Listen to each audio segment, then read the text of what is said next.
happens the same way every time. Hey Verlatti, you got a minute?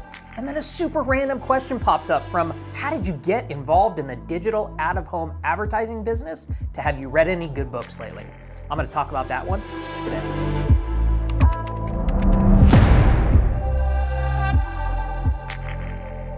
So I just finished Creativity Inc., Overcoming the Unforeseen Forces That Stand in the Way of True Inspiration by Ed Catmull. Like many of us, Ed was a fan of Disney as a young child. It was ultimately his dream to be a Disney animator. He turned that dream into a job at Lucasfilms and then ultimately to be one of the co-founders and presidents at Pixar. Really enjoyed this book.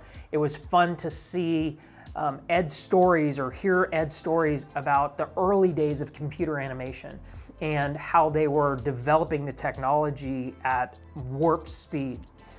It was interesting to read about Toy Story, which was their first full-length feature film that took over 5 years to create and over $30 million.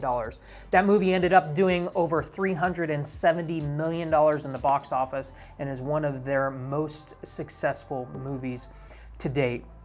So I enjoyed this book. It was a quick read. It was an easy read. If you're a fan of Disney or not, there were definitely some leadership lessons that you can take from this. So I highly suggest that you add it to your must-read list.